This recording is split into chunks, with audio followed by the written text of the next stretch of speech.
Chapter: The Beginning of a New Path. The land stretched out beneath Brian as he sat atop his griffin, soaring above the village of Rolling Greens. The name had come to him the moment he saw the gentle hills, the endless expanse of verdant fields, and the small yet sturdy halfling homes dotting the landscape. The rolling hills and fertile earth spoke to him of growth, potential, and a future waiting to be built. He had found a new home, and with it, a new purpose.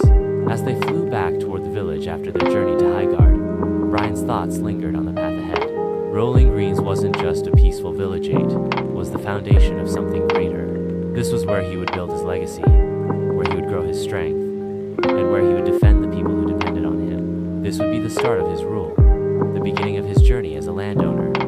After landing, Brian dismounted from his griffin, watching as the 9 angel types gracefully alighted around him, their presence a shining beacon of protection. The sun was low on the horizon, casting a golden light over Rolling Greens, and Brian felt an overwhelming sense of pride and responsibility settle over him. This was his place now, and he would not let it fall. Horace, standing nearby, watched Brian with an approving gaze.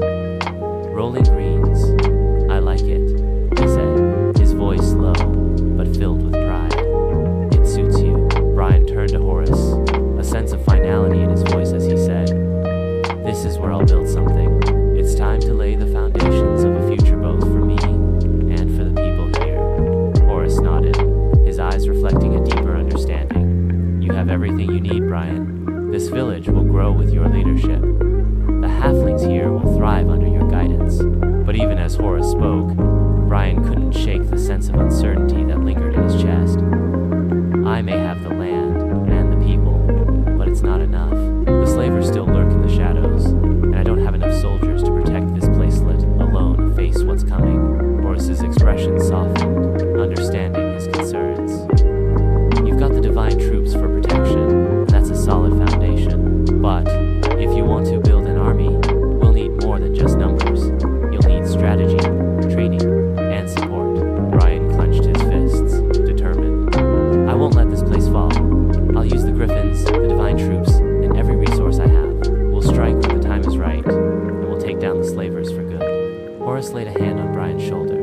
"I'm proud of you, brother. This is your story now, and it's just beginning." In the days that followed, Brian focused on overseeing the development of Rolling Greens. The halflings had already begun to work the land, their skills in farming and craftsmanship proving invaluable. He had arranged for the griffins to patrol the skies, ensuring the village's safety, while the divine troops stood as an unyielding wall around the settlement. The treasure from Highgard had already begun to be put to use.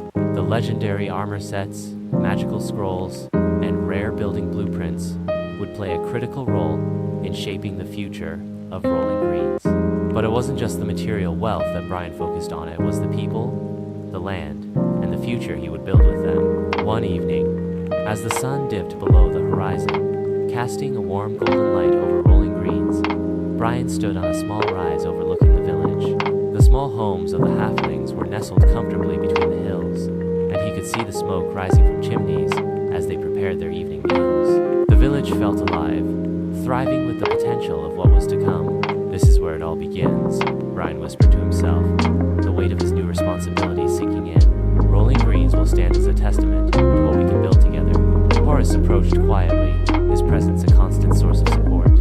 "It already stands, Brian. You've laid the first stone, and now it's time to build from there." Brian nodded, his gaze fixed on the village below. "The slavers are still out there, Horace, and there's much more to be done. But this place, this land, it's mine now. It's time to protect it, and make sure it grows into something greater than just a village. It's time to make it a beacon for the future." Horace's voice was steady. "And it will be. You're not alone, Brian. Not now, not ever." As Brian stood there, surrounded by the quiet hum of life in Rolling Greens, he felt the weight of his new path settle over him.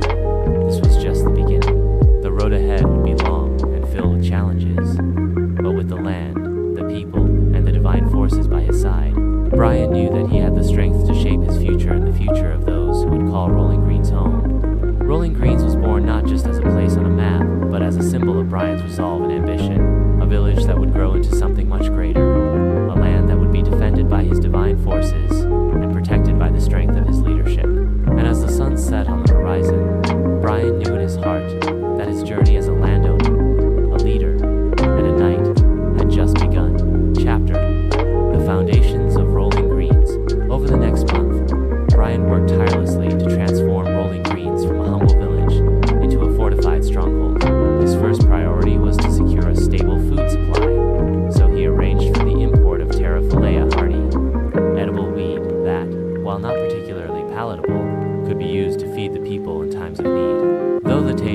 left much to be desired. The resourcefulness of the halflings turned it into a practical solution for their growing population. With the village's food supply secure, Brian focused on expanding the infrastructure. A barracks was built quickly, its stone walls rising high and sturdy, a place for the celestial troops to rest and train. Within the barracks, Brian had established a rotation system that would allow him to summon 12 angelic warriors a month, bolstering his defenses and allowing for a rapid response if the slavers or any other threat dared to challenge Rolling Greens. His forces were growing steadily, and the divine troops were proving to be invaluable assets in ensuring the village's safety. A granary was also constructed, its tall shelves and thick wooden beams designed to store the harvests of the halflings, ensuring they would be well supplied for the coming seasons. Nearby, a workshop emerged, where 50 of the halflings were relocated to craft weapons and armor. Under Brian's guidance, they worked tirelessly, crafting not only everyday tools, but also weapons forged from the rare and powerful ore known as orichalcum. These items would provide the village with unmatched strength and protection, as the metal was renowned for its resilience and magical properties. The barn, a massive structure designed to house livestock and provide storage for the growing surplus of resources, stood as a testament to the village's progress. Inside, various types of animals were kept, their numbers increasing steadily to support the village's expansion. The barn also became a hub for the halflings who tended to the animals, ensuring that the food and other resources needed to sustain Rolling Greens would be abundant. Despite the steady growth, Brian's mind never strayed far from the looming threat of the slavers. He knew that their network was still strong, and though they had struck a decisive blow against them, the slavers would not simply lie dormant. With this in mind, Brian made the decision to fortify the village even further. A great wall began to take shape around Rolling Greens. Its stone foundations laid deep into the earth, with towering parapets and watchtowers to provide a clear view of the surrounding land. The wall would protect his people from any potential assault, and it would send a clear message to anyone who dared to encroach on their territory. Rolling Greens was not to be trifled with. The wall was only the beginning. Inside the newly constructed gates, the village was rapidly becoming a military stronghold. The celestial troops had formed a defensive perimeter, their presence a constant reminder of the protection that Brian had secured for his people. The newly recruited 250 angelic soldiers, combined with the 12 that could be summoned monthly through the barracks, made Rolling Greens a force to be reckoned with. Brian spent his nights poring over plans and strategies, ensuring that the village would not just survive but thrive. He had laid the groundwork for something far more than just a safe haven. Rolling Greens was becoming a beacon of power, a place where magic, strength, and wisdom converged. And yet, no matter how much progress he made, the ever-present specter of the slavers loomed large. He knew that their reach had not yet been severed, and that more battles lay ahead. But for now, Rolling Greens was secure. The village, once a quiet, peaceful settlement, was now a burgeoning hub of commerce, craftsmanship, and military might.